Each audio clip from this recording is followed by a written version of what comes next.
Assalomu alaykum. Bizningki to'xtalgan temamiz navratlik, pul va baxt tuyg'usi. Endi biz kishilik turmushda hamisha bir xil iqtisodiy faoliyatlar shug'ullanamiz. Bizning asosiy chiqish nuqtamiz qanday qilib bir navratlikdan qutulish, bir oila va boshqa jihatlar aytganda bir xil baxtli turmushni ko'chirish asosan bu maqsad qilamiz.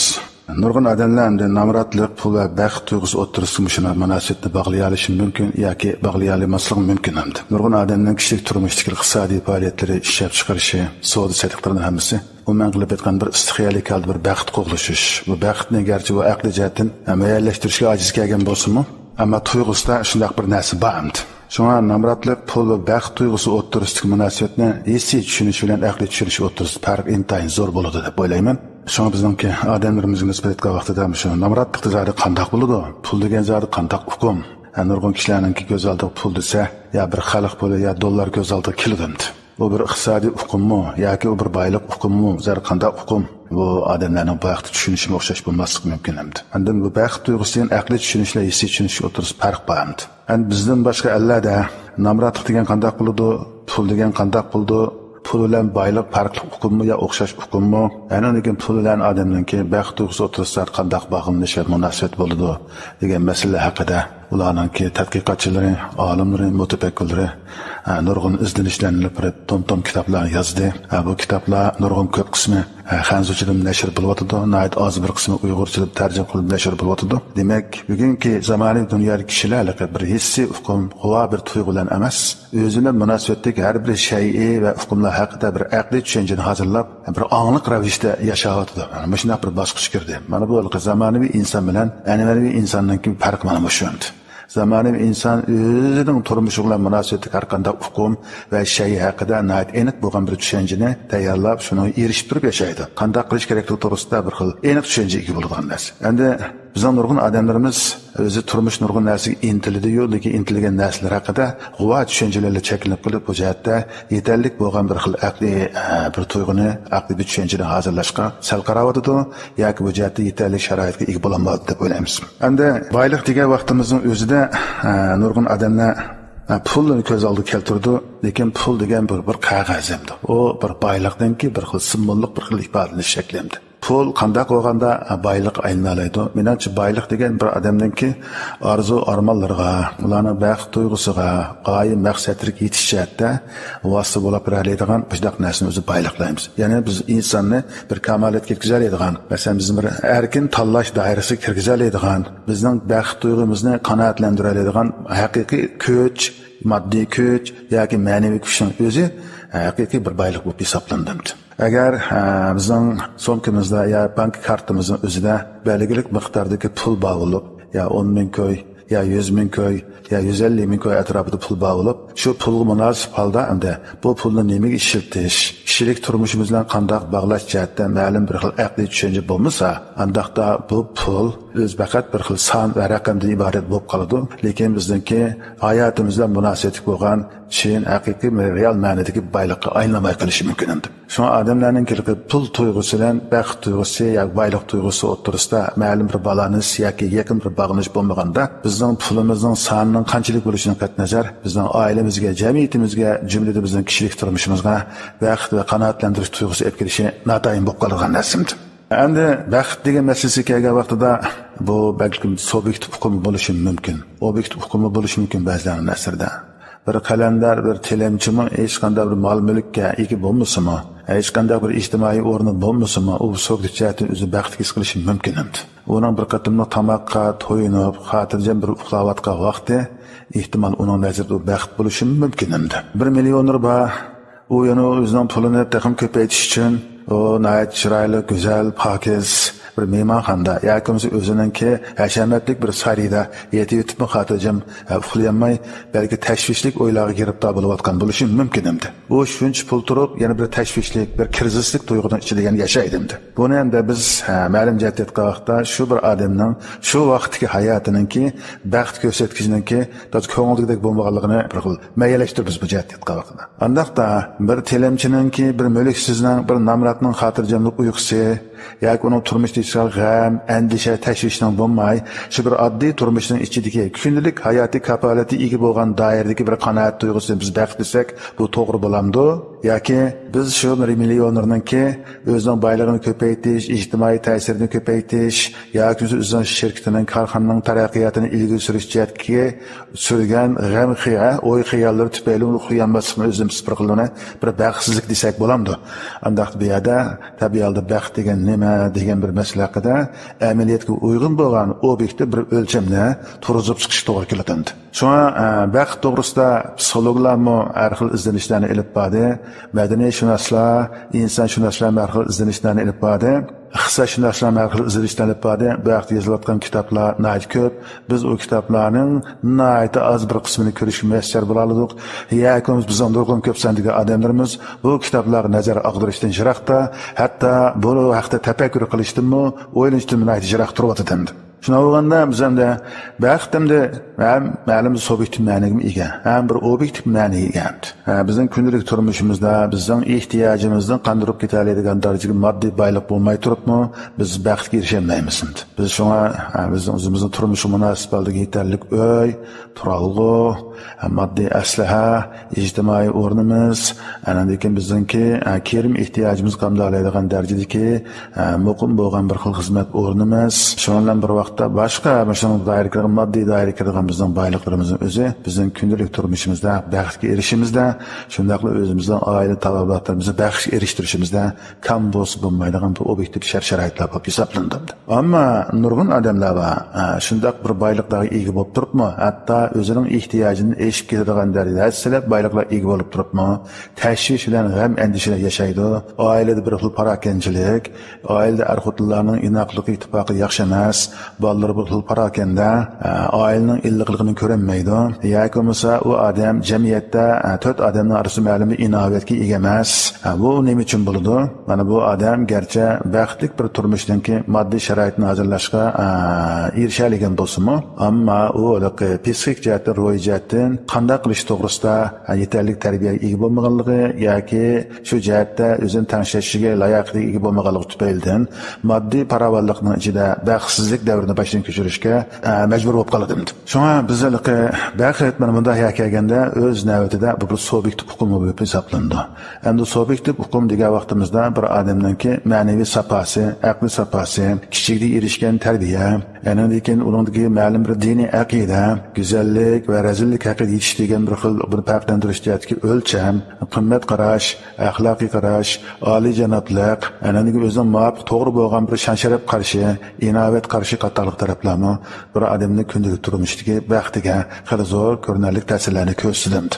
Shuna bo'lganda bir odam endi bu ikkisining o'rtasida munosabatlar o'tgan vaqtda bir odamningki ichki ma'naviy aqliy saposi bilan uningki barpo qilgan obyektiv moddiy turmush sharoiti o'rtasida muayyan bir bog'lanish va tanishishni qanday bir taraf qilish kerak? Buningda yanada odam tafakkur qilish to'g'ri keldi. Andin kishilik turmushda biz hamisha kutilmagan oqibatlarga uchrab turamiz. Bala qazolar bo'lib turdi, yo'qotishlar bo'lib turdi. Bizning shon sharafimiz, mol mulkimiz hamisha xiristlar ichida turdi, raqobatning ichida turdi.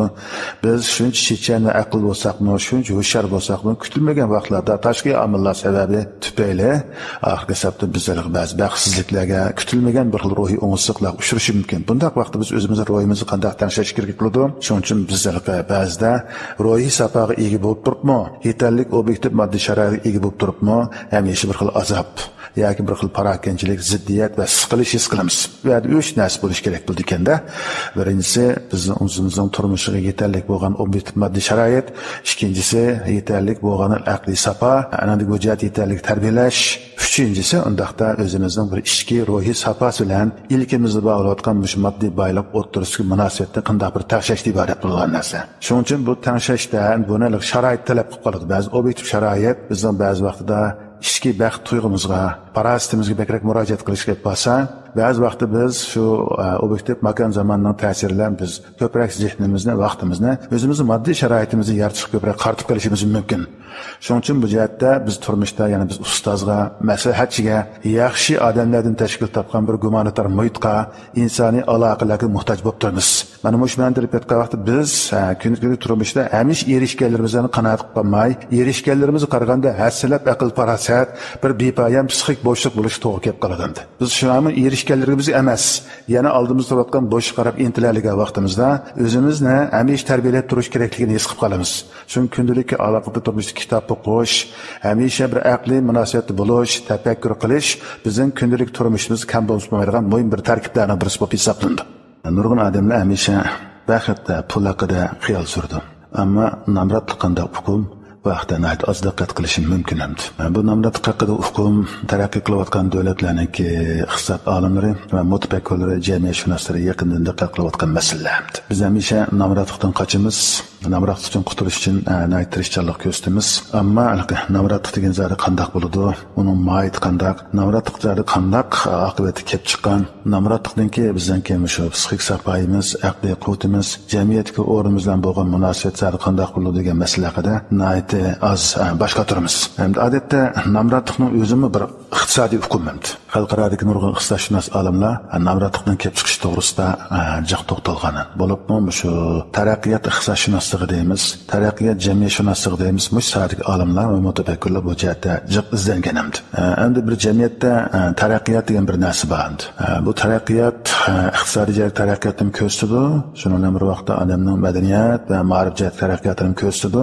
Bularning universal taraqqiyotini ko'rsatadi. Endi har bir odamning taraqqiyot degan vaqtda nimani ko'rsatishi, shu odamning bu taraqqiyot degan tushunish darajasi va o'zining saposi, tarbiya va o'zining madaniyat seviyasidan zich munosabat bo'lgan gap kelamdi. Odatdagi odamlar noyat sodda holda taraqqiyot desa, bir shaharninki bir tashqi bir gullanish manzarasini ko'z oldiga keltiradi. Egiz binolar, strolliq ko'riklar bir bizni kirishib turayotgan. Bu strolliq ko'riklar mashinalarning zich, tezlikdan ketayotgan ko'rinishini ko'z oldiga keltiradi. Yoki bu yerdagi restoranlarning, mehmonxonalarningki qanchalik ko'pligini ko'z oldiga keltiradi. Bu bir taraqqiyotninki bir taqlidiy bo'lgan, moddiy bo'lgan bir tashqi ko'rinish bo'ldi. Agar taraqqiyotning shu moddiy gullanishning ichida agar insonning tanlash jihatga erkinlik doirasi tor bo'lib qolsa, baxt tuyg'usi yetarlik bo'lmay qolsa, undan keyin odamlarning mushkul turmush ichidagi qanoatlanish tuyg'usi yaxshi bo'lmasa, masalan, havo sifati yaxshi bo'lmasa, ichadigan ichimlik suvining sifati yaxshi bo'lmasa, odamlar hamisha qandaqdir bir tashvish ichida bo'lsa, undan keyin odamlarning kishilik munosabatlarida ishonish va o'zaro ishonch yetarlik bo'lmasa, mushun bir taraqqiyot bo'lmamdi. Oxir taraqqiyot zot odamlar nimadan ekkilish kerak? Menimcha taraqqiyot bir odamlarga nisbatan vaqtda bir xil ko'z qarashlarning ko'p xilligiga kafolat qilish kerak bo'ldi. Masalan, odam o'xshamagandan keyin ko'z qarash har xil bo'ladi. O'xshamagan shay va hodisa haqida hukm qilish, qaror chiqarish jihatdagi ishlarmi odamlarga qilib turib har xil bo'ladi. Odamlarning sevgisi, individualligi, qimmat qarashi, madaniyat, orqa ko'rinishi, millat, din mush ahvolga qarab turib ko'p xil bo'ladi-da. Shuni bir taraqqiyot qilgan jamiyat aslida o'zining manzarasini, o'zining binolari, qurilishlari, ko'riklari, mashinalari, aslahalari va uskunlar orqali emas, insonlarga berilayotgan erkinlik doirasining kengligi, tanlash imkoniyatining kengligini ko'rsatsa, bu taraqqiyot shuncha sog'lom va atrofli bir xil taraqqiyot bo'lishi mumkin bo'lgan narsa. Shuna bo'lganda bu taraqqiyot deganda bu yerda yana ikkinchi bir ko'z oldimizga kelib turgan narsa, bu yerda bir raqobat degan bir narsa bor. Ya'ni bu raqobat degan vaqtida odamlarning ishlab chiqarish, beyish, taraqqiy qilish jihatdagi bizning aqliy kuchini va boshqa universal kuchini ishga solish jihatdagi ma'lum bir xil baslashni ko'rsatayotgan narsa. Endi odamlarning iqtidori o'xshashmaydi. Endi ba'zi kasal odamlar bor, jismoniy jihatdan tabiiy holda meyib tug'ilib qoldigan, mana bir odamlar bor. Masalan, bularniki ishlab chiqarish, iqtisod, madaniyat, universal jihatdagi raqobatga nisbatan qatnashish jihatdagi imtiyozi va mumkinchiligi boshqa normal odamlardek bo'lmaydi. Lekin bu xil odamlarning ba'zida aqliy quvvati yaxshi bo'lib qolishi mumkin, ba'zida mayiblik ba'zi vaqtda jismoniy mayiblik, aqliy mayiblik bunda bu xil bo'ladi hamda. Yana bir qism odamlar bor, chat rayonning odamlari ma'rif, ta'lim-tarbiya sharoiti yaxshi bo'lmaganligi uchun yetarli tarbiyali sharoitiga erishilmay qolgan odamlarning raqobatlari qanday bo'ladi? Yani ba'zi adamlarninki iqtisodiy raqobat iqtidori kuchli bo'ldi, ba'zi adamlarning aqliy raqobat kuchli bo'ldi, ammo odam mukammal bo'lmaydigan narsa. Shunday bo'lganda jamiyatda har bir odam o'zining ortiqchiligini, afzallikini qanday ish qilib, mush raqobatda o'zining ortiqchiligini joriy qildira oladi. Bu ortiqchilikni joriy qildirish degan har bir odam o'zining qobiliyatiga yarasha, xarakteriga yarasha bir xil boylik afzalligiga ega degan gapimdi. Ammo jamiyat ba'zida ahvollar bo'lib qoladi. Uning bilim ma'lumotidan chuqur emas, tarbiya sharoiti majburan yaxshi emas. Balkim ularningki bilim saviya qatlamining o'zi oliy maktablardagi doktor va professorlarga yetmaydi.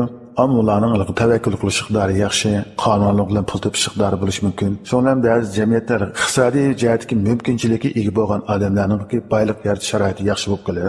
Bilimning, aqlning to'g'ri aylanish, boylik sharoitiga aylanish jihatdagi mexanizm yoki tuzilma yaxshi bo'lmay qolsa, undaq chog'da qaramliq bilan yo'l topadigan yoki munosabat tayinadigan qonun surtidagi ishlarni qilishni yaxshi ko'rgan odamlar boylik yaratish sharoitiga ega bo'lib qoladi. O'qigan, bilimli bo'lgan odamlar boylik yaratolmaydigan, ular navrat olib turib qoladigan vaziyat shakllanib qolishi mumkin. Undaqda biz bu xil raqobatni o'zini biz sog'lom bo'lmagan raqobat deb ataymiz. Shu sog'lom bo'lgan raqobat qanday vaqt shakllantirilsa, bir sog'lom bo'lgan bir qonun sistemasiniki homiyligida har xil iqtidordagi odamlar, har xil aqliy qurilmadagi odamlar, har xil kasbdagi odamlarning o'zi o'rtaq bir xil barobar fursatga ega bo'lib, o'zidagi shu aqliy boylikni ya fursat boyligini o'zini bir xil boylik afzalligiga, iqtisodiy boylik afzalligiga aylantiradigan bir xil mexanizm ega bo'lgan bir jamiyatimizni qonun ijod etgan vaqtida sog'lom bir xil raqobat mexanizmini shakllantirishga muvaffaq bo'ladigan jamiyat deb qarashga bo'ladi. Bir jamiyatninki mayli boylik, iqtisod, ta'lim-tarbiya sharoiti, madaniyat saposi jihatdan hatta barliq qurolni o'xshash qilib qo'ygandek barobar holat keltirishi bu aql sig'maydi, bu mumkin emas. Ammo bir jamiyat fuqarolarininki qonun jihatda o'zining tanlash mumkinligini, erkin tanlashni qanoatlantiradigan barobar bir fursatga ega bo'lishi bu yo'lliq talabida. Qonun va tuzilma mushuning kafolat qila olsa, bu ilg'or qonun bo'ldi. Buning kafolat qilolmagan bo'lsa, bu qaloq qonun bo'lgan bo'ldi. Bir jamiyatda hamon kishilarning iqtisodiy saviyasimi, iqtisodiy jihatga erishgan, yetgan pallasimi o'xshash bo'lmaydi hamda. Bu o'xshash bo'lmaganlikning o'zi shu odamlarningki o'zidagi bir xil afzallikni, fursatni joriy qildirish jihatdagi aktivchanligi va uning subyektivda ba'zi tuzilishlarga munosabat ko'p qoladigan narsa hamda. Shuning uchun bir jamiyatda hamon nomratlar bo'ladi. Hozirgi tadqiqotchilarning bayanlashtirishi, yana dunyo umumiy nufusining 40% dek odamlar asosan nomratlik yoki mutlaq nomratlik doirasida turmush ko'chirdigan hamdaqda. Shuna bo'lganda, nomratliklar haqida bosh qotirish, nomratlarni qutuldirish masalasi mayli ilm fanning, ijtimoiy fanning va ilm sohasiga bog'liq ziyolilarningki bir xil vijdoniy burchi va mas'uliyatni iborat bir masala aylanib qoldi bitta. Andaqda nomratlik qanday bo'ladi? Mening qarashimcha kishilik turmushda hamma odamning nomratlik haqida o'ziga xos bir ta'siriyotlari bog'liq deb o'ylayman hamda. Men buningga mandaq bir misol olayim. O'tgan yili men oilam bo'yicha Qashqarga tuqqanlarimni yo'qlab kelish uchun bir safar chiqdim. Degan saharda bir mehmonxonaga chiqib bir ashik soat yo'l mangandan keyin nashtalik qilish uchun yo'l bo'yidagi ma'lum bir yezinanki oshxona sig'indi. Tushishga to'g'ri keldi. Mashinadan tushdik, to'xtatdik mashinadan bir yerga tushib, o'dildik bir oshxonaga kirgandan keyin oshxonaga kirib men so'radim. O'sha atrofda bir hojatxona yo bir suvxandek bir narsa bormi desa, tomoq yesang bor, bo'lmasa yo'q deb javob berdim. Deganda bir 2 soatlik musofirni besib horg'andan keyin, charchagandan keyin men albatta ruhiy jihatdan yetgan vaqtda tunji qatim assalomu alaykum deyishgan bir odamningki nihoyatda go'zal, chiroyli gap qilishiga tashna bo'lgan bir vaqtim edi. Ammo afsuski men bir oshxonaga bir kutilish ehtiyoji bilan kelib bilib, bir hojatxona bormi degan vaqtimda tomoq yesang bor, bo'lmasa yo'q degan gapi nihoyat ro'yimga bir zarba bo'ldi. Ammo bu zarba meni nihoyat bir tafakkur qilishga epodimdi. İnsanningki aqlli bo'lgan tuvan darajalik bir talabini o'ljiga elib turib, shu orqali insonni go'raga turib, shu ehtiyoj bo'yicha ana o'ziga indak keltirib, şu adamni o'zining foyda elishdan bir obyektiga aylantirgan bu tafakkur, bu chat bir yezdi bir oddiy bir oshxona tijorat qilayotgan bir qarindishimizga na'dan yuqqandi degan narsani o'ylashga majbur bo'lib qoldim men. Ko'nglim sal dakki yegandek bo'ldi-da, ikkinchi oshxonaga oil tabobatlarni yetaklab keldim men. Ondan bir hojatxona bormi desam, "Bor" dedi. "Qani" desam, "Ana" dedi.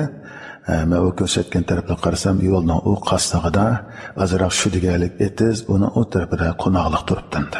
Şalang bir qancha turib daraxtmi bamdi.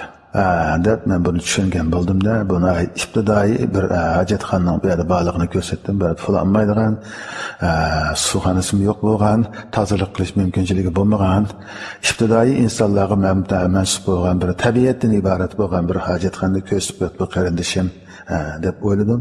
Bu yerdagi reallikning, bu yerdagi madaniyat safaning moshin shikaliga olib bilan bayonlashtirib, bu reallikni tabiiy holda qabul qildim.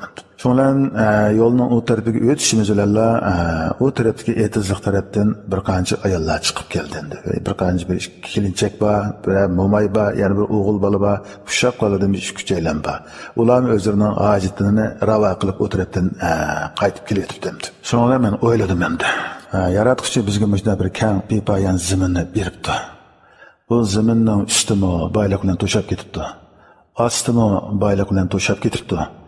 Bizning aqidamizga aytgan vaqtda bir islom diniga e'tiqod qilgan bir xalq ekanmiz. Axloqni, pokizlikni, sharm hayoni intayin ta'kidlaydigan bir dinning ixlosmandlari ekanmiz. Andaqda shundoq bir moddiy va ma'naviy boylikniki egiz qilib yaratilgan turg'uliq bugungi bir kishilik turmushda ajna bir bepoyon zaminda o'zimizning iffat, sharm hayo ehtiyojimizni qanoatlantiradigan bir oddiy bir hojatxona, tozalik, pokizlik, go'zallik ehtiyojini qondirgan bir pokiz bir hojatxona nima uchun bu yer barpo bo'lmadi? Nima uchun biz salomladik? Aksicha, atdeganda bir ikki qarindosh o'zaro yuz ko'rishgan vaqtida bug'doy non emas, nima uchun bug'doy so'zga bir erishamayotimiz degan bir narsani o'yladim endi. Qarasam, u yerda kelayotgan ayollarmi ya bir qirnan keyniga bir do'ngni o'yini kelib o'zining hojatini ravo qilib keldi. Aslida aytgan vaqtda shu ayollarning bir iffat, sharm hayojatda o'zini qo'g'dash, o'zining odamiylik g'ururini, izzatini mayallashtirish iborat bu ehtiyojini qamdash bir sharoitga ega bo'lish kerak edi endi. Moddiy sharoit bor, objektiv sharoitning hammasi bor, zamin bor. Bir suxona ya bir hojatxona barpo qilish uncha qiyin emas. Aqliy iqtidorimiz, ishlab chiqarish iqtidorimiz, shahar sharoit jihatga imkoniyati ham biz buning yet. U nima uchun bo'lmadi undaq vaqtida? Shundan bir vaqtda bir-birimizning ko'ngli suyunadigan tatliq, bir go'zal gaplarni qilishga biz ham muyassar bo'lamidik. Anglashga muyassar bo'lib, bu nerdan keldi? Mana bu namratlik deb ataladi. Namratlik benim qarashimcha qandoqdir moddiy imkoniyatlar yoki tabiiy sharoitlar aytgan vaqtida ba'zi sharoitlarning yo'qligi emas, shuning nisbatan bir to'nishningki, aqliy bir tayyorlikningki, ruhiy jihatdan aytgan vaqtida shu xil bo'lmaslik bo'lgan bir intilishning yo'qligidan boshlandi deb o'ylayman. Bu tegin dedi aytgan vaqtida bu bir ma'rif manbalik narsa bo'lib, mayli ma'rif, mayli diniy ma'rif olaylik, mayli fanniy ma'rif bo'lsin, mayli ijtimoiy ma'rif bo'lsin. Bizning shu ijtimoiy jamiyat universal ma'rif bir fuqarolarning, bir girayzonlarning safosini hamda ayda bir-birini hurmatlaydigan, qadrlaydigan, bir-birining qonuniy huquqiga hurmat qiladigan, Anından keyin o'zining bor imkoniyatni, sharoitni o'zida bir insonning bir aqalliy ehtiyojlarini qamday oladigan shu narsaga bormaganiga qaraganda bu yerga namratlik bilan birisi aqliy namratlik, ruhiy namratlik deb iborat bo'ladi. Shuni biz namratlik deb o'ylagan vaqtlarimizda hamisha besotimizda ya bankimizda pulning bo'lmaganligi yoki bizga yetarli bo'lgan moddiy sharoitga ega bo'lmaganligimizni o'lchasak bo'lmaydi. Namratlikning ma'naviy asoratlari, uning ma'naviy ifodalari nihoyat murakkab va ko'p xil bo'ladigan narsa hamdir. Andaqda biz nima uchun undaqda namratlikdan qutulmoqchi bo'ladi ekanmiz yo? Inson aldidan bir subyektiv narsa, subyektiv bir maxluq bo'lganligi uchun insonni shu namratlikdan qutulgan ruhiy energiyani qanday paydo qilish kerakligidan az boshqa turibmiz. Mana bu bizning ziyolilarimiz, bilimli odamlarimiz nazar oldiradigan bir tema etimdi. Bizning oliy ma'rif o'rinlarimizda, akademiyalarimizda, idora organlaridagi har qaysi muassasalar va tarmoqlarda, boshqarmalarda, ishxonalarda mashina aloqalar xizmatlarini ishlaydigan odamlarning jiq bo'ladi-yu, lekin kishilarning ro'yi jihatdan bir namratdan qutulishining yo'llari qanday bo'ldi, izlanishni az bo'ldi. Gerçi sorularda, tavkalarda bu xil paralarlar ko'p bo'lsa-mu, bu mashina sistemini tekshirib, sabablarni bir analiz qilib, tadqiq qilib turib, bir ilmiy aqliy narsaga aylantirib, uni hukumatlarning tarmoqlarining foydalanigan narsaga aylantiradigan mana bir aqliy mexanizm ya ziyolilar qo'shini bizda yetarlik bo'lmadi endi. Balki oz bo'ldi endi. Shundan tabiiy holda shu butun bir xalq bir e'tiqod qiladigan bir islom dinininki payg'ambar bo'lgan Muhammad alayhissalomninki bir hadisini tabiiy holda esim oldim. Bu nima degan vaqtida faqirlik odamni kufrlikka yaqinlashtirib qo'ydi degan. Bari pekirlik degan gap bilan namratlik degan gapdanki hukm o'ttirisida yana ba'zi farq bor. Namratlik degan hukm qaraganda pekirlik degan hukm texmi mo'l mazmun ega. Pekirlik degan bir odamning tanholik, g'ariblik, ishki jihatdagi bir xil kavakchilik, andin moddiy sharoit jihatdagi yetisizlik bo'lishdan hammasini o'z ichiga oladi deb o'ylayman. Namratlik bo'lsa pekirlikningki oxirgi bir xil natijasi. Bir odam qanday o'g'ini pekir bo'ldi deganda bu odam boshqalar tomonidan tashib etilganda bu odamning kishilik insoniy hurmati chatqa qilgan vaqtida umuman qilib aytganda bu inson normal bir inson sifatida nazarga ilinmaganda biz bu odamni pekir deymiz. Ba'zi odam iqtisodiy jihatdan namrat bo'lib qoladi. Lekin iqtisodiy jihatdan namrat bo'lsa-mu, ba'zi namrat olimlar va namrat mutafakkurlar va namrat shoirlar va lekin u namrat bo'lsa-mu ro'yi jihatdan intayin boy, o'zini tashib etmagan. Bu degan namrat bo'lishi qaramay, o'zidan boshqa odamlarning taqdiri ustida, o'zining xalqi ustida g'ab qila oladigan, qayg'u qila oladigan, shu joyda bosh qotira oladigan bunda bir xil psixik safaga ega odamlar bo'ldi. Lekin pekirlik bo'lsa, buni qilish qudratiga ega bo'ladigan odam bo'ldi. Pekirlik degan amaliyotda axloqiy jihatdan aytganda, e'tiqod jihatdan o'zlik hadin chiqqan bir xil odamni pekirlik deymiz endi. Shuna bo'lganda bu pekirlik odamni kufrlik yaqinlashtirib qo'ydi. Kufrlik degan gapning o'zi nima deganda, kufrlik bir insonning o'zining qimmatini, o'zi qimmat ato qilayotgan ma'naviy qudratning qimmatini, o'zining kelish manbaini, nega boradi, o'zi qanchalik yashaydi, odam o'zidan o'lib ketgandan keyin qandoq bo'ladi, bir odamning hayotiy vaqtida qimmati qandoq bo'ldi, o'lgandan keyin qimmati qandoq bo'ladi, mushuni bilamagan, mushuni hal qilolmagan yoki bir inson o'zining keligi, jismoniy jihatga iqtidorining chekini, aqliy iqtidorining chekini, iqtisodiy iqtidorining chekini bilmay, haddidan eshish, atrofdagi qarindoshlarga askilik qilish, mushtat ifodalanadi. Buni eg'ir darsimasa ekologiya tanqonlik jihatda odamlarningki o'zi bilan tabiat o'tirishga bog'lanishini buzib o'tish, tabiatni buzg'ash, ichimlik suvda masalalar ko'rilishish, havoning bulg'anishi, mushqatalik narsa insonning faoliyatida kufrlik alomatlari bo'lib hisoblangan narsa. Oxirgi hisobda qanday bo'ldi desa, jamiyat bir xil o'zra bir-biriga ishonmaydigan bir ahvollar kelib chiqdi. Jamiyat bir ishonch kirishdanki paydo bo'lishning o'zimi oxirgi hisobda moddiy bir xil farovonlikning ichida bir xil baxtsizlikni keltirib chiqdi. Hamisha biz xotirjam bo'lmaymiz. Ishlarimiz shunda hayvatlik, shunda qalin to'mirlardan yasalgan bo'lsamiz, ya'ni qo'rqib yashaymiz. Bankadan ensiraymiz, yemek setib olgan say ko'ktatlarimizni, mevchilarimizni ensiraymiz, setib olgan sutlarimizni ensiraymiz. Demak, turmush moddiy jihatdan pulimiz bor tursinmi, biz hamma narsani ensirab yashaydigan bu narsa bor. Bu nima bo'ldi desa, insonning o'z yashayotgan sistemaga va tabiatga nisbatan kufrliklarga kelib chiqayotgan bir baloy afat bo'lib hisoblanadi. Biz kufrlik haqida to'xtaldik, undaq navratda kufrlikka olib bordi degan so'zning ma'nosi haqida navrat bilan bu kufrning munosabati aks etib turdi. Shundan kufrlik deganimiz mana biz insonlar oxirgi hisobda axloq ekologiyasini buzib o'tdik endi. Garchi kishilar moddiy sharoitga ilgirlab, xiljiq mumkinchiliklarga erishgan bo'lsa-mu, ammo biz axloqsizlikning dardini tortyapmiz. Bu hatto bir boshlang'ich o'rta maktablarda o'qiyotgan bolalarimiz qadar ta'sir qilyotdi, jamiyatning bir axloqiy havosining ta'siri. O'quvchininkidan ko'rilyotdi, hukumatninki, jamiyatning har qaysi tarmoqlaridagi ma'muriy xodimlardan ko'rilyotdi. Biz buni chiriklik deb atayapmiz. Bu chiriklik ilm tadqiqotida ko'rilyapti, pul muomala sohasida ko'rilyapti. Shundan bir vaqtimizda mansabdorlarimizning ish bajarishdagi xolisligida ko'rilyapti. Bu chiriklikning tutish doirasini aytib. Mana bu kufrlik degan mana shu. Demak, inson o'z yashayotgan ijtimoiy sistema va tabiat sistemasini hurmat qilmay, o'ziga nisbatan bir afzallik berayotgan muhitga nisbatan bir osiy chiqib qilishi mayli. U mayli istiqyolik bo'lsin, yo angliq bo'lsin. Bilib bilmay turib, o'zi yashayotgan sistemaga bir xil osiylik holatlarini paydo qilishning o'zi kufrlikning ifodalash shakli bo'lib hisoblanadi. Andaqda biz bugun mayli pul topgan bo'layli, mayli yo'l topgan bo'layli yoki pul topolmagan bo'layli. Nima uchun hamma odam muayyan bir xil titliq, bearamlik, bir tashvishlikning ichida yashaymiz. Hatto bu tashvishlik bir krizis nima uchun oilalar qadar kengaydi. Nima uchun bugun jamiyatda eng taraqqiy qilgan jamiyatlar va shaharlarda bo'libmi, jumladan iqtisodiy ahvoli bir qadar yomon emas holliq oilalarda ayollar masalasi o'tirishki, ishonch krizisga yo'liqadi. Nima uchun bolalar ota-ona tufayli baxtsizlikka, xotirjamlikka giribdor bo'ladi? Bu garchi jiddiy bir xil o'ylash tegish bir masala bo'lsa-mu, hozircha bizning bu temamizningki markaziy masala bo'lmaganligi uchun biz uni keyinga qoldiramiz endi. Shunday bo'lganda namratlik degan shunday yomon narsaki qaysidan bu tafakkur shunday deb ekan. Agar namratlik degan ma'lum bir odam bo'lgan bo'lsa, men uni bo'g'izlab o'tgan bo'lardim deganimdi. Namratlikqa dunyodagi har qanday tuzum, har qanday sistem o'ch, har qanday bir inson o'ch. Lekin bu o'ch bo'lgansa namratlik nima uchun kishilik dunyosidagi paydo bo'lgan bir maraz sifatida insoniyat jamiyatimizni uzilkisiz saqit qilib o'tmaymiz. Bu cho'ng tema. Albatta biz bu bizningki muqaddimlik liseyimizda hal qiladigan masala emas. Jumladan birla odamning qo'ldan keladigan ish emas. Uning nurg'un odamlar izdinish kerak, buning uchun kurash qilish kerak bo'ladi.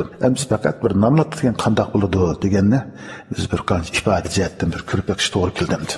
Endi namratlikninki oqibati to'g'risida bizning sharaf mutafakkirlari nurg'unlagan yaxshi so'zlarni, durdonalarni qoldirishdan bir vaqtda g'arbning mutafakkirlari shunga o'xshash qimmatli so'zlarni qoldirgan ekan. Misol olsak, Germaniyaning atoqli klassik filosofi Hegel namratlik va uning oqibati to'g'risida tuvandagi so'zni aytgan ekan. Agar bir xalq jamiyatning bir a'zosi bo'lish sifati bilan muqarrar holda bahramand bo'lishga tegishli turmush saviyasidan ayrilib qolsa, ya'ni o'z kuchiga tayinib turmush ko'chiradigan g'urur va haqqoniyat tuyg'usini yo'qotib qo'ysa, chakana bir xalqqa aylanib qoladi. U holda boylik faqat oz sondagi odamlarning qo'liga tushib qoladi.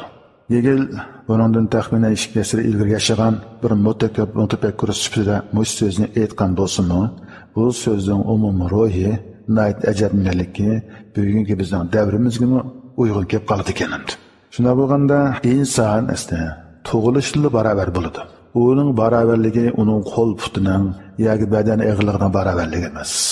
Yoki uning aql parosatining barobarligi emas. Balki uning qimmatining, uning hurmatining barobarligiga iborat bo'ladi. Shunday bo'lgan ekan inson bo'lish bilan bir jamiyatda hech bo'lmaganda aqlli turmush sharoitiga ega bo'lish kerak bo'ladi. Uning inson sifatida yashash tegish bo'lgan sharoitida uning qo'sqini baqalaydigan bir sharoit, mumkinchilik, o'zining bir epitini sharmiyasini ifodalaydigan bir kiyim-kechak, o'zining bexatarligini kafolatlanadigan uy, turalg'u, lekin o'zining bir shaxsiyatini ifodalaydigan darajadagi yetarli bo'lgan ta'lim-tarbiya sharoiti, lekin uningki ijtimoiy jihatdan yetib keladigan bir bexatarligini yoki buni xatarini, deymiz, xavf-xatarni bir oldini ola oladigan jarayonda qonuniy huquqi, o'zining orzusini ifodalab beradigan bir so'z huquqi, bu bir aqlli narsa. Buni qaysi xil tuzumlik davlat bo'lishida har qanday tuzum tatuvasi bo'lmaydigan bir xil tabiiy huquq bo'ladi. Shu huquq degan vaqt ijtimoiy huquq bilan tabiiy huquqning yana farqi bor narsa. Tabiiy huquq degan bu qaysi xil qonun, qaysi xil tuzum bo'lishidan qat'iy nazar monopol qiluvchi qat'iy bo'lmaydigan bir xil huquqdan iborat bo'ldi. Agar ma'lum bir qonun sistemi, ma'lum bir tuzum, masalan, mushkul huquqni monopol qiluvchi yoki kontrol qilib olgan bo'lsa, bu aloqa bir taraqqiyotga muxolif bo'lgan, zid bo'lgan bir sistem bo'lib hisoblanadi. Shuna bo'lganda bir odamning o'z kuchiga tayinib turmush ko'chirish saviyasi nereden paydo bo'ldi deganda, demak, bahramand bo'lish deyish bo'lgan bir eng aqalli bir xil imkoniyatli ijtimoiy huquq, tabiiy huquqlardan iborat bo'ldi. Mush kafolat bo'lgan vaqtda bu o'z kuchiga tayinib turmush ko'chiradigan g'urur va haqqoniyat tuyg'usi ega bo'lgan narsa. Agar endi insonlar mo'shini yo'qotib qo'ysa qanday qildi desa, u bir chakana haqqa aylanib qoladi. Men oldin qattiq liseyimda aytgan, yo'l bo'yidagi sahro ashxonasiniki xo'jayinning bergan javobi mana bu bir chakana xalqda ifodalanayotgan bir chakanlikniki bir ifodasi, bir konkret ifodasi. Endi biz turmushning o'zida oddiy bir manfaat uchun bir odamni setitish, hamisha bir odamning diqqati boshqa bir odamda bo'lish, g'ayva shikoyatning ajab ketishi, o'zining ishiga mas'ul bo'lmay hamisha xalqning g'aybatini qilib o'tirish, chaqimchilik, lekin xato raqobat, lekin yaxshi bir taraqqiy qilib, mayli aqliy jihatdan, moddiy jihatdan ma'lum bir yaxshi bir pallaga borgan, yaxshi bir sharoitli odamlar hasad qilish, uni hurmat qilmaslik, ilm jihatdan ba'zi odamlar ma'lum pallaga borgan vaqt uning bir mas kirishining o'rniga hasad qilish, qushaq, vaqtni qadrlamaslik deymiz. Vaqtni bir xil boylik deb qaramaslik, vaqtni behuda o'tkazib o'tish, umuman odamda o'ziga bo'lgan ishonchning yo'q bo'lishi, kamsitish, bir-birini kamsitish, o'zini kamsitish, o'z bo'lgan bir aqliy iqtidorning ro'liga sal qarash, buning hammasi deganda aytgan vaqtda bir xil namratlikning ifodasi yoki Hegelning tili bo'yicha aytgan vaqtda bir chakirlikning ifodasi bo'ladi. Bu chakirlik bir millatda avjab ketgan vaqtda mayli uning olimi, mayli amaldori, savdogari, tijoratchisi, mayli kichik, cho'ng hammasi bo'ldi, o'xshash bo'lmagan darajada aks etadigan narsa hamda. Şuna bir mutafakkur bir alim o ilim panda, maneviyatda qanchalik pallaga yetishdan qat'iy nazar, u shu xalqning ichida yashagan bo'lgan ekan, o'z xalqining chakilliqlarini, odatlarini o'zi bilib bilmay ma'lum darajada o'zlashtirib olgan bo'ladi. Shuna bir alimning, bir mutafakkurning, bir ziyolining yetadigan pallasi umuman qilib aytgan vaqtda, ya'ni shu bir xalqning o'ttirchi saviyasi, ma'naviy safhasininki o'rtaq altın arab qolmaydi. Chunki u shu iqlimda, shu kalimada, shu atmosferada yashagan ekan, shu bu xalqning xalqan darajada alohida bir mo'jizaning yuz berishini kutish amaliyotga uyg'un bo'lmaydi. Ba'zi odamlar o'zining olimlaridan, ziyolilaridan cho'ng umidlarni kutib ketadi. Onunki pariştide pak bo'lishini umid qiladi. Andan keyin uning ayrim moddiy jihatdan, ma'naviy jihatdan takomil, mukammal bo'lishini orzu qiladi. Bu xato. Yana shu bir chaqilliqning ifodasi bo'lgan narsa. U shu o'z xalqining asli yashayotgan ekan, uningda shu xalqqa munosib bo'lgan ojizliklar mayli ro'yi jihatdan, mayli moddiy jihatdan aks etilgan gap bo'lgan narsa. Shuna chakini bir xalqning ziyolisi bo'lish, chakini bir xalqning olim bo'lishmi intayin qiyin bo'lib bu. Ma'rifat jihati echilgan, taraqqiy qilgan bir xalqning olimi qaraganda, ma olimning, ma bir ziyolining, ma bir boshqurg'uchining bu bir tashkilotchining tortadigan ahonatlari, tortadigan ziyollari, harajlari nayt ko'p bo'ladi. Azoblari nayt ko'p bo'lgan narsa. Shunga qaysi bir sharq mutafakkiri shunday qilibki, insoniyatning bir ustozi, bunda bir chakini xalqning olimlarini ko'rsanglar, namrat xalqning olimlarini ko'rsanglar, hassilab istash qilinglar. Chunki ularning tortadigan ahonatlari, mushabbatlari intayin mujiq bo'ladi. Siz uni tasavvur qila olmaysizlar degan ekan tuqimdi. Shunday bo'lganda bu xil jamiyatning o'zi qanday bo'ladi deganda, garchi unida aslanlik ziyolilar, olimlar bo'lsa-mu, ularning ko'rsatgan to'g'ri yo'lini ular anglamaydi, boshlagan yo'lga yetaklamaydi. Shunlar u olim, u mutafakkirmi axirida chakini xalqning darajasiga tushib qoladi. Masalan, ba'zi chakini to'y, chakini o'rpatlarga berishga to'g'ri keldi, qatnashishga to'g'ri keldi, vaqtini isrof qilishga to'g'ri keldi. Axirida u o'zi o'ylagan olajana fikrlar va pallar yashayolmay, ya'ni chakini xalqning turmush logikasiga tushib qoladi axirida. Shunga bir millatda, ya'ni o'qimish odamlar ko'p bo'lmay, oz bo'lib qolishini o'zimi bu millatdagi bir echinish ahvol bo'lib, bu bir namratlikningki fojiali bir ifodasi. Oldin qatimda men namratlikningki ifodalari, namratlikningki bir elde etiladigan har xil chakilliqlar to'g'risida to'xtaldim. To'xtalish jarayonida ba'zi konkret misollarni keltirgan bo'ldim. Buni sizlarning keyingi tushunishinglarni va tushunchalarini aydin bo'lish uchun yana biroz bir inchikilsak muvofiq bo'larmikin deb o'ylab qoldim. Bir jamiyatda hamda ma'rif umumlashmagan ekan, bo'libmi hamda oliy ma'rif umumlashmagan yerda hamda insonlarning kelgan nurg'un aqliy boyliqlari isrof bo'lib ketayotgan bo'ladi bu yerda. Chunki inson tabiiy yaratilgan vaqtda shu aql bilan, idrok bilan birga yaratilgan bo'ladi. Agar bir jamiyatning ma'rif sistemasi insonlar bo'lgan shu aql sistemasini ochmasa, ma'rif va tarbiyaga deyishganlar amaliyot shu aql sistemasini ko'paytirish iborat yoki uni g'oyib qilish iboratdan bir narsa bo'lib qolsa, u chaqda bu xalq, bu jamiyatning odamlari chakilliqqa hassalab mahkum bo'lib ketishi mumkin bo'ladigan narsa. Chunki bu yerdagi ma'rifning ulug'ligi mishada ta'kidlangan. Yani bir millatda o'qigan o'qimish odamlar cho't yo'q bo'lmaydi. Bu millat haqancha bir nadan, haqancha bir qaloq bo'lgan holatdami, u xalqning ichida yana ma'lum bir taraflarda ya bir sirtdan bo'lamdi yoki ma'lum bir afzallikdan bahramand bo'lib qolamdi, o'zini tarbiyalash fursatiga erishgan o'qimish odamlar bo'ladi. Hamon bo'ladi bu narsa. Ammo bu yerdagi bo'lish agar u son darajada oz bo'lib qolsa, u jamiyatga ta'sir ko'rsatmaslik mumkin. Shuni bir jamiyatda ma'rif umumlashish, oliy ma'rif umumlash natijasida oliy ma'rif tarbiyasidan olgan odamlarning, o'qimish odamlarning, ziyolilarning sonining ko'p bo'lishi bu millat nisbatga vaqtda bir xil afzal, ustun o'rinli odamlarning ta'sir ko'rish mexanizmininki yurishganligidan darak beradigan narsa bo'lgan. Yani biz şuna bir cemiyetin taraqqiyatiga vaqtda nayt oson, undaqda shu millatning nopus qanchalik bo'ladi, bunun da o'qish yashilik odamlar qanchalik bo'ladi, yoshlar qanchalik bo'ladi. Ana bu yoshlarning ichida oxirgi hisob qilganda oliy ma'rifda tarbiyalash fursatiga erishilganlar, o'shaning bahramand bo'lganlar, zari qanchalik degan musansibga diqqat qilsaqlar, bir millatning qiyofatini ko'rgan bo'lganlar. Agar bu millatda o'qimagan odamlar, tarbiyalash fursatiga erishmagan odamlar ko'p bo'ladi ekan, yana bu millatning illatlari o'qiyotgan odamlarni yetaklab ketishi mumkin bo'ldi. Bizning ko'z oldimizda ba'zi realliklar buni isbotlab turibdi. Men o'zimni olsam, men hamisha o'zimni tarbiyalab turishni yaxshi ko'raman. Kişilik cemiyetdeki hozirgi ijtimoiy o'rnimi bo'ladi. Men qandaqli bo'lmasin bir oliy maktabning o'qituvchisi. Kerimimni kunlik turmushida qamdashga nisbatan yetidi. Men bundan qanoatlansam, lekin men o'zim qanoatlanmayman. Mening hozircha bir ma'naviy inson. Men o'zim bir adabiyotchi, bir adib bo'lib sifatimizdan ma'naviylikni ko'zlayman. Hargiz men hozirgi mushkul holatimdan rozi emas. Ben bunun da yüksek belleğe geçsem deymen, etrafımdaki adam takım çıkıp versem deymen, özümü takım mükemmel terbiyelesem deymen. Şu an ben kudretimden gelişçe, yetişçe, ben özümü üstelik terbiyeleştim, tokutup koygunum yok kanıdı. Ama benim nurgun planlarım plan bulmaydı. Nurgun tüzüvağa vakit planlarım berbat olup gitti bunun için. Çünkü benim etrafımdaki adamlarla teşkil tapkan gömanatar muhit, ademi muhit, bazı vaqtda mening g'oyalarimniki amalga ishga nisbatan salbiy ta'sir ko'rsatishi mumkin. Men insonsiz yashamayman. Ana ustiga men o'zimning atrofimda qarindoshlarimni suyman. Mayli u menga azob olib kelamdi, mening so'ygimni tushunamdi. Men bu qadrsiz so'ygimni ularga hadiya qilishga majburman. Chunki so'ymagan vaqtda bu yurakning mas'uliyati o'talmagan bo'ldi. Yurakning ta'mini bir parcha go'sht lozim bir go'shtga aylanib qolishi mumkin. Şunun için söylege kançılık külpetlik ve azaplık buluşan kat nazar bir insan özünün başka adamlarını söyüş gerekirdi. Ve halen bu söyüş kudretine erişemege adamlar tek bir parçalayıp hayatı girip boğan buldu. Oynayman. Çünkü bir şairinin ilham bulukumu, bir edibninki ilham menbesinin başkalarının söyüşten kelgen azap ve külpetten kelidimdi. Şunun şair ve insaniyetin maneviyat dahilerinin hemmisi öz etrafında gülüvatkanmış külpetini kubul kılışın mecbur buludumdu. Səvr qilish məcbur bo'lgan narsa ekan. Endi men kitob sotib olaman, bu kitoblarni o'qiyman deb, kitob ishkavimni tizib qo'yaman. Bu men faxrlanadigan boyliqlarimdi.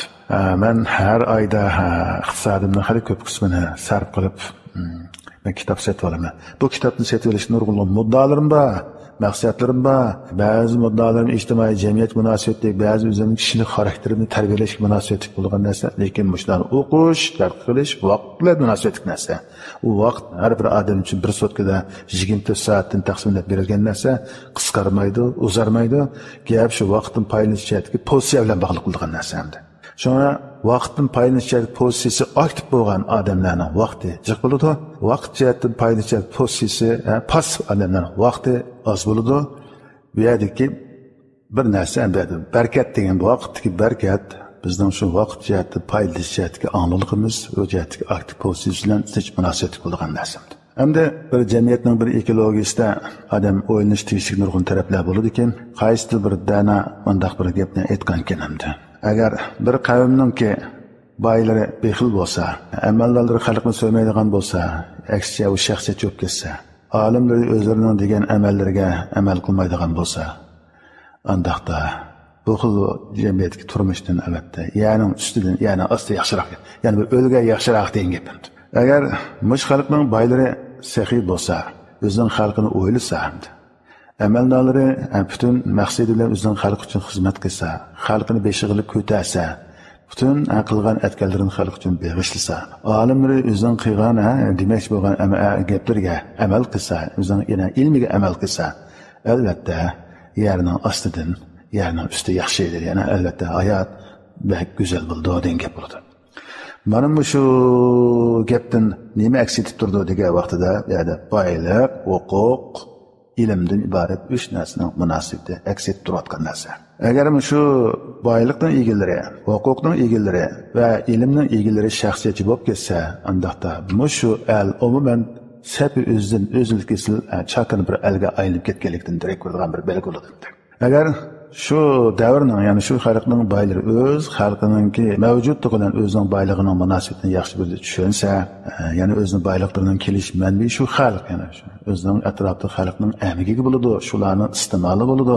Shuni o'zi yaratgan shu boylikning o'zining xalqi bilan munosabati ekanligini bilsa, tag'itayotgan vaqtda o'z xalqining haqiqiy boylik ekanligini tushunsa, undaqda bu boy haqiqatan oqargan boy bo'lib, bunda boyning topgan targanning hammasi shu xalq uchun yaxshi narsalarni olib keladi. Jumladan bu boyning o'zimi shu xalqning boyligi bo'ladi.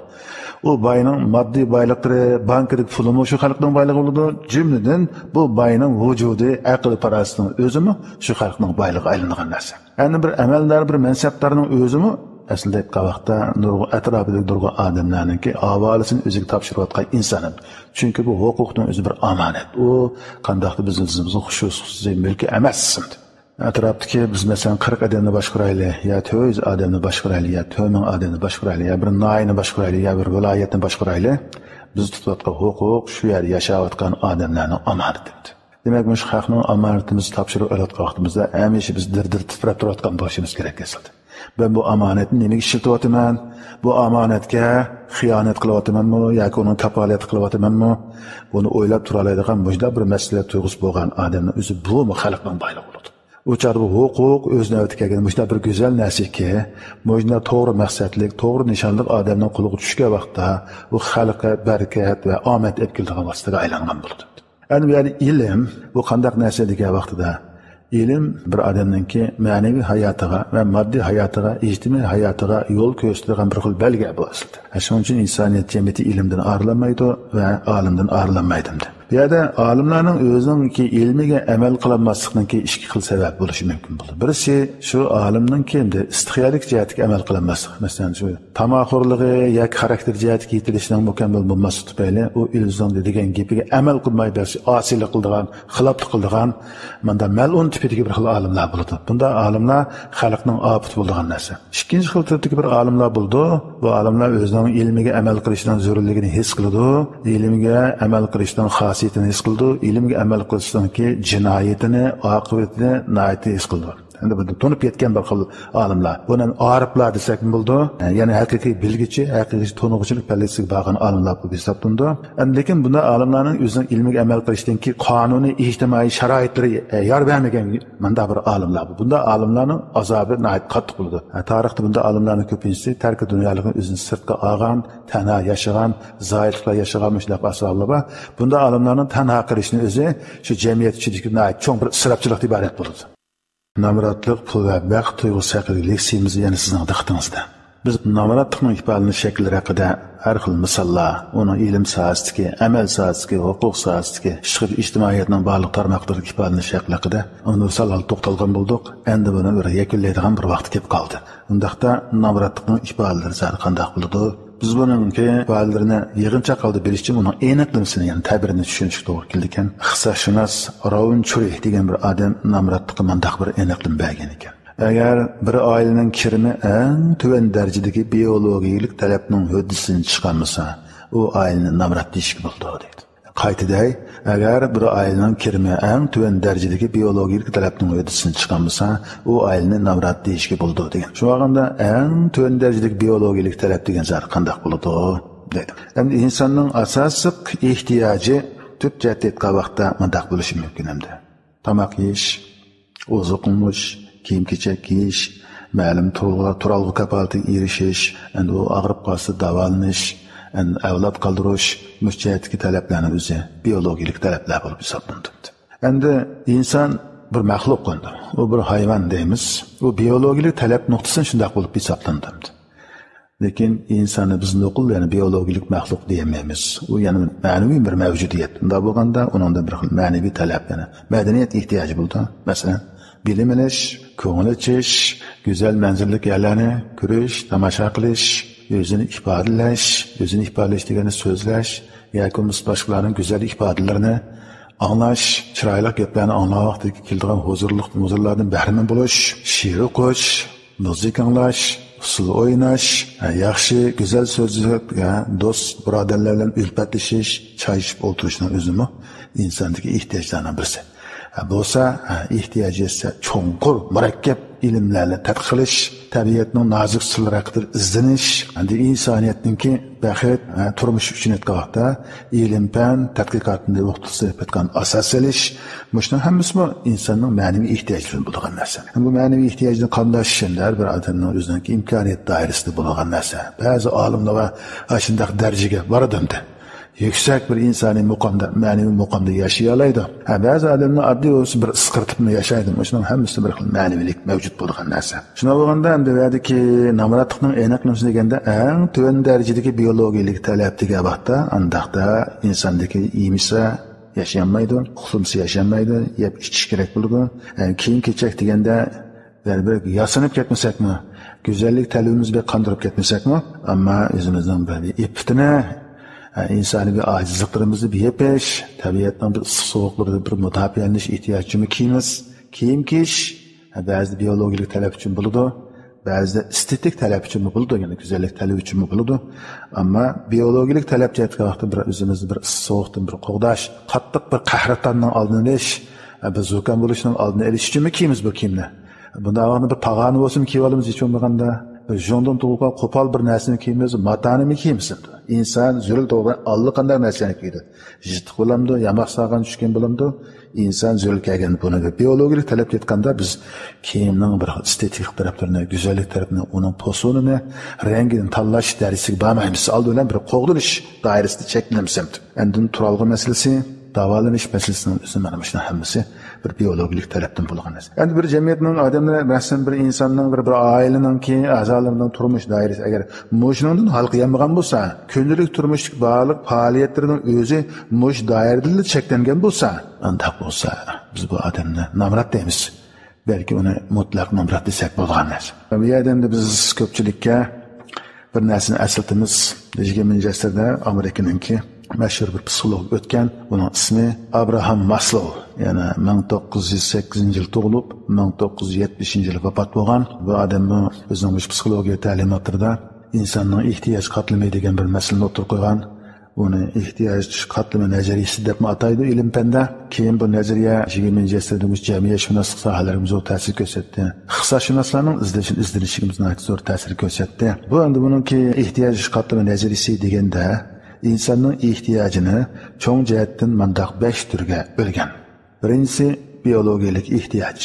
Biologik ehtiyoj deganda yemek-ichmek ehtiyoji, andin jinsiy ehtiyoj. Masalan, jinsiy ehtiyoj deganda inson tabiatda ikki jinsga ayrilgan, er va ayol deb yoki muannas muzakkar deb. Shunday bo'lgan vaqtda har bir jinsning bir o'z xos bir intilishi bo'ladi. Shu intilishni qamdashning o'zimi nikoh, oila, axloq masalalarini keltirib chiqargan buni insonshunoslar tadqiq qiladi. Bir odamningki o'zining bir jinsiy ehtiyojini, yemek-ichmek ehtiyojini naiti ibtidoiy hayvoniy jihatda, bunday hayvoniy tarzda o'rindamdi yoki yuqori safarli bir insoniy, ijtimoiy shaxs sifatida, inson ijtimoiy maqsadda o'rindamdi. Bu endi jamiyatshunoslar, madaniyatshunoslar va insonshunoslar tadqiq qilgan doira bir jamiyatning taraqqiyot darajasini shu jihatdan bog'laganimdi. Masalan, bizning o'zimizning yemek-ichmekni qamdash uchun emgak qilamiz, boshqalarning haqqini elab olmaymiz. Halol emgakimiz bilan qo'l kelgan narsalarni yeymiz. O'zimizning jinsiy istigini qandirish uchun nikoh, halol nikoh, oila munosabatlarini barpo qilamiz. Mana shu bir jamiyatning madaniylik darajasini ko'rsatgan alomatlar bo'lib hisoblanadi. Shunday vaqtda bir sog'lomligimizdan o'takin muayyan bir davolanish imkoniyatlar asosida qamdash bo'lgan narsa. Chunki hayotlik va yada betoblik va kasal va bu kasallik va betoblikni qanday hal qilamiz? Demak, bu odamning biologik ehtiyoj doirasida hal bo'lgan mundaq narsa. Endi inson mana shu ehtiyoj doirasida barliq hayvonlarga o'rtoqdir yoki insonning o'zi bir hayvondir. Şu insanın ki yemek-ichmek, jinsiy ehtiyojini, ko'pish ehtiyojini hal qilish doiralik faoliyatining hammasi barliq hayvonlarga o'xshab ketadi va barobar bo'ldi. Bu jihatda insonlar boshqa hayvonlardan tuqqan. Ammo bu qanchalik hayvoniy bo'lishidan qat'iy nazar insonning bir tabiati bo'lib hamda inson mush ehtiyojini hal qilmasa boshqa bir ehtiyojlarga qadam qo'yolmaydi. Agar bu ehtiyojni qamdash uzil-kesil bo'lmasa, ikkinchi bir ehtiyojga o'tishning o'zini sog'lom va uzil-kesil bo'lolmaydigan bir narsa hamda. Shuning uchun insonning bu biologik ehtiyojini qamdash bu qaysi tuzumlik davlat bo'lishidan qat'iy nazar bu davlatning hokimiyatiniki bosh tortib bo'lmaydigan burchi bo'lgan narsa. Agar musharki insonlar mushkul ehtiyojni qamdashlarga erishemasa, unda u o'lib ketadi, qirilib ketishi mumkin. Bu yer nopus sog'lom taraqqiy qilmaydi, bu yer nurg'un kasalliklar bo'ldi. Hatto bir ofat xarakterli kasallar o'jag'an bo'lishi mumkin bo'ldi. Bu nayt bir qo'rqinchli bir reallik bo'ladi. İnsanın ikkinchi ehtiyoji bo'lsa, bexatarlik ehtiyojidir. Bexatarlik ehtiyoji nimalarni o'z ichiga oladi? Bu masalan turalg'u, kiyim-kechak, azob va xavf xatardan qo'rqinish jihatdagi ehtiyoj, shundan muqim turmush kafolati bo'lgan narsa. Endi insonning bexatarlik ehtiyoji ma'lum etganda ham hayvoniy tusga ega, ham ijtimoiy tusga ega bo'lgan narsa. Masalan, turalg'u va sizni qo'rqitishda eng ibtidoiy bir o'nkir yoki bu daraxtning shexi Qo'yiq o'sgan bir kardan daraxtning shexiga chiqib turib, yomg'irlardan va chaqmoqlardan mudofaalansakmi, ashim bir turalg'i bo'lishi mumkin. Bir o'nkirmi bir turalg'i bo'lishi mumkin. Insoniyat tarixi o'nkirlarning insonlarning eng ibtidoiy turalg'isi bo'lgan deb yerlashtirdi. Shundan bir vaqtda inson har xil xavf-xatarlarga uchrashi mumkin. Tabiatninki o'zini masalan, yomg'ir, mo'ldir, şiddetli şivirgan, radikal hava rayının təsiri. Ondan keyin özünün güçlü bo'lgan məxluqlar və hayvanların xırsı, mesela şir, yolbars, eyiq degan qo'xshash mujaqlarning xırsı bo'ldi. Undaqda buni qanday qilib qo'yganimiz? Bari muqim turmush degan bari ijtimoiy mazmun ega bo'lgan narsa.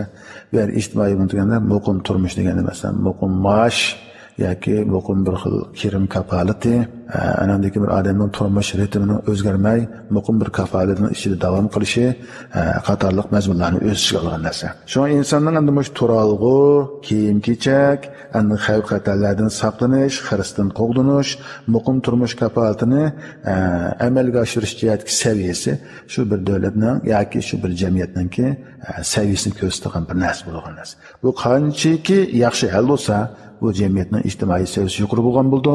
Eng tarafda hal bo'lgan bo'lsa, bu jamiyatning taraqqiyot darajasi tuvan bo'lgan bo'lgan narsa. Shuna bir davlatningki bir aqlli funksiyasi nimadan iborat bo'ldisa, shu odamningki shu bexatarlik ehtiyojini qonuniy jihatdan, tuzum jihatdan kafolatlaydi. Buningga qobil bo'lmagan hukumatni insoniyat o'ylashib uni qaytadan tasdiq qilish to'g'ri keldi degan gap.